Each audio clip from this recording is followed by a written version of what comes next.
Surprise, mother. I am Batman. I mean, average sniper. What's up, guys? Average Sniper here today, bringing you a Battlefield 1 video on how to survive on Amiens. I hope I'm saying that right, because with my accent, I want to say Amiens, but I'm pretty sure it's Amiens. If there's any French people watching, feel free to correct me. Well, I guess you don't have to be French if there's anyone watching that knows how to pronounce it. So, this is how to survive on Amiens with a sniper rifle. Well, with the scout class, because a lot of my kills will be pistol kills as well. I found that this is one of the hardest maps for me to snipe on. And I don't know what guns you guys like to use, but I'd like to hear about that in the comments. But for now, I'm going to talk about my class setup and how I like to play this map. So I start out by trying to go into the wrong door and then finding the right one. I start out by capturing the first two objectives that are closest to me. And this actually works for both sides of the map.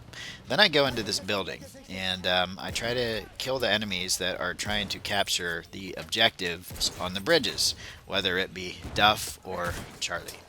So these bridge objectives, I think, are really important for the strategy of playing this map, of winning on this map, because if you can control your base objectives and the bridge objectives in a conquest match, you have the enemies pushed back basically to their spawn or their first two base objectives. And that is a good place to keep them because you always know where they're coming from, except for the occasional flanker that makes it around the map and manages to annoy you by killing you when he's the only one that seemed to get past your entire team sitting right there. Okay, so let me talk a little bit about my class setup. I'm using the Russian 1895 sniper rifle, which is actually my favorite sniper rifle in the game. I really like the Russian 1895 sniper rifle. The rate of fire seems to have been nerfed a little bit in the last update, but it's no big deal. It's still a really great gun. Very high bullet velocity, very accurate. I put the 6x scope on it and just run around and own people. For my secondary, I put the M1911 Hellfighter on. Well, for this match I did. One of the other ones I like is the Mars Automatic. And, well, pretty much those are the only ones I actually like right now. So I'm going to recommend the M1911 Hellfighter Edition or regular. The Hellfighter Edition has this cool looking gold camo on it though. The next important gadget is the flare spot. You want to be able to spot your enemies so before you run onto that objective you know where they are. As you can see by my gameplay here, I have pushed up to Edward since we own the other objectives.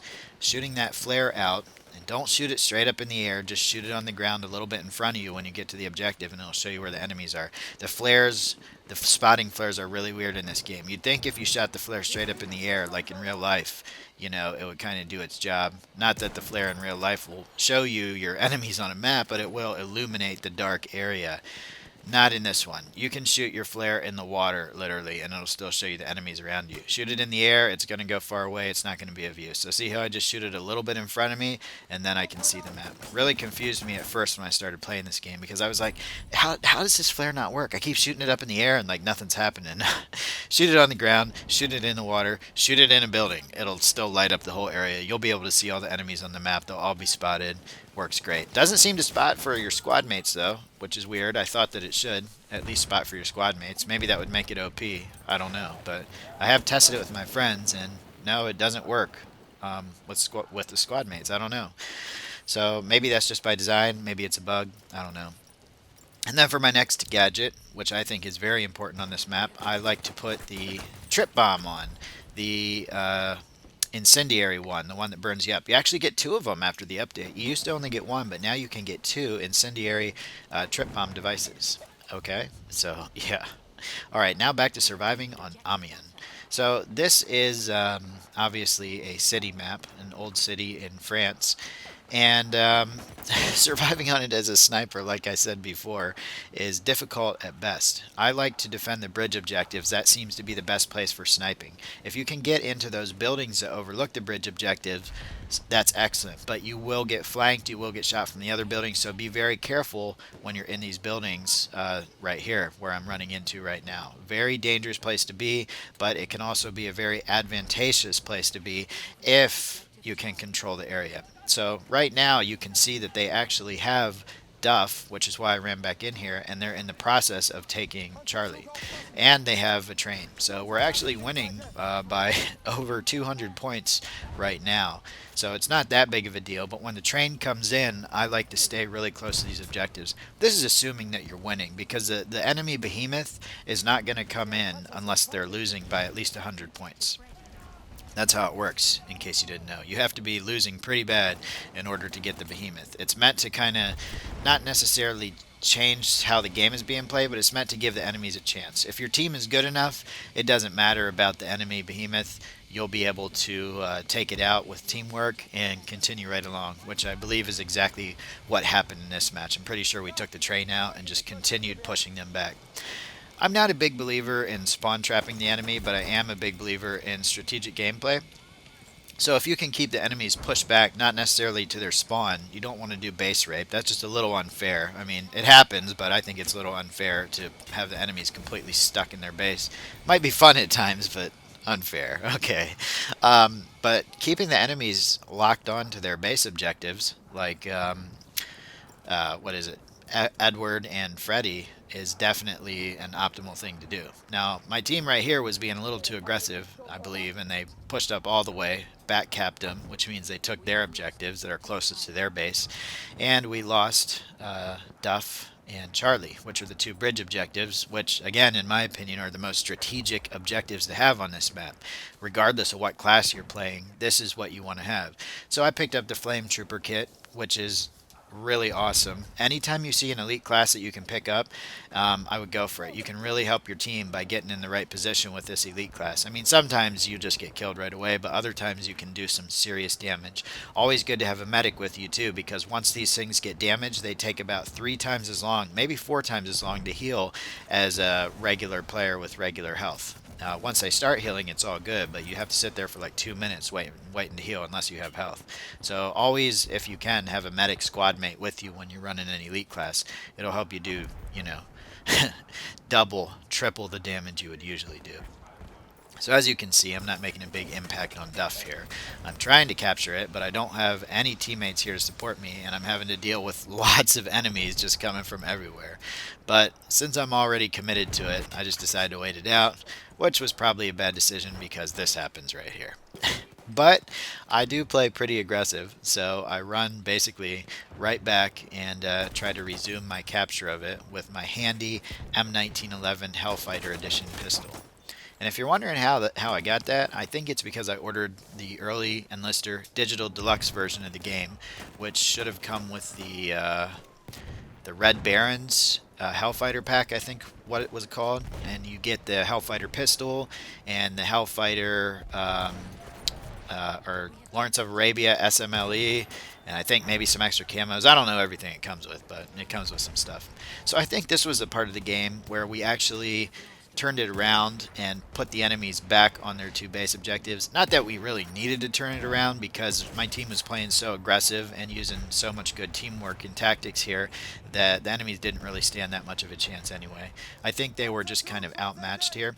But regardless of the squad you're playing with, this is still a good strategy to use. Whether your team's super good or super bad, you should still try to take your base objectives and then take the 2 bridges. That will keep the enemy in a position where you know where they're coming from, not necessarily trapped on their spawn, but kind of trapped spawning on their base objectives, which I think is optimal. Every time I have a game where the enemies are trapped on their base objectives, it always turns out being, much better.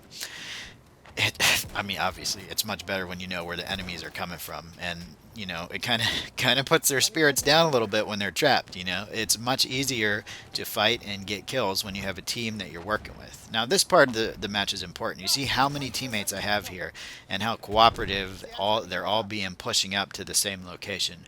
This is the point where you can really get a lot of good sniper kills, because if you play cooperatively with your team, that is always going to be a much better end result than if you run out solo. I know that a lot of people have come over from Call of Duty and other games where you might be able to go in solo, but when you're playing with 32 versus 32, it's kind of hard to be a one-man army unless you're a total ninja. Maybe even a zombie ninja. I don't know. You'd have to be one of those to get behind 32 enemies and take them out. It does happen from time to time, and when you do that, it's so awesome to get like 5, 6, 7, maybe even 10 kills just by flanking the enemy. But until then, until that actually happens for you, run with your team. Man, look, listen to me. I'm just going on and on and on. Run with your team. Stay close to your squad mates. Have a diverse squad. You know, have a medic, have an assault guy, have a support guy, have a sniper, and then whatever the wild card is, go with that. Sometimes I run in a full squad of snipers, but it's probably best to have a full squad of completely different people. Maybe two medics and then assault support and sniper. But it doesn't always work out that way. But when it does, you know, it it's going to be so much better for you. You can actually see in my squad right here, we have 3 medics, 1 assault, and 1 sniper, which is me. And I'm selfish because I love to snipe, and I pretty much always play sniper unless somebody actually asks me to like spawn in as support or spawn in as medic, you know, to help them out with something. So the video is getting close to the end here. We got a couple minutes left, and we are still pushing them up. Now this is kind of like the base rape I was talking about, but it's kind of getting to the end of the match, so it's not really that big of a deal. Seriously doubt the enemy's going to come back from over 300 points deficit. Man, when it gets that bad, I just want to quit. But I try not to. I try not to rage quit. In fact, I don't think I've ever rage quit Battlefield 1 so far. And I've been on teams that have lost by 800 points. Can you imagine losing by 800 points? It's like, what is your team doing? Well, I'll tell you what they're doing. They're probably sitting at their spawn with sniper rifles trying to get headshots on enemies and not caring about the objectives. Always go for the objectives, guys. I mean, sometimes it might not be practical if you're the only one on your team that's trying to do it. That might be acceptable to find a different team, find some different squad mates, maybe even find a different server. But if you have some squad mates that are willing to work with you, always play for the objective, go for that win, support your team. Battlefield is a team game, and regardless what class you're running, sniper, assault, medic, support, you're going to have a much better game using teamwork to your advantage. And I think that was the mistake that this enemy team used. They were too spread out, and we were too close together. I mean, how many times do you run up to kill somebody and you maybe kill him, maybe you don't, but there's like 4 other people with him and you just get killed? It's annoying, but that is the best way to move around in this game. So try not to one-man army it too much, especially on this map. There's a lot of close quarters, but there's also a lot of corridors where you can snipe down and do really good with the scout class. So I hope this video helped. I hope you guys enjoyed the content. Leave me a like if you did. Go ahead and subscribe if you haven't already. And I'd like to say thank you to all the new subscribers and all the old subscribers I have. You guys are awesome. It's what keeps this channel running. And I hope to keep making videos for as long as I possibly can until I can't type anymore or I get too old or something. I don't know. So thanks for watching, guys. I hope you enjoyed 46 and 8 sniping on Amiens, and I will talk to you guys later. See ya!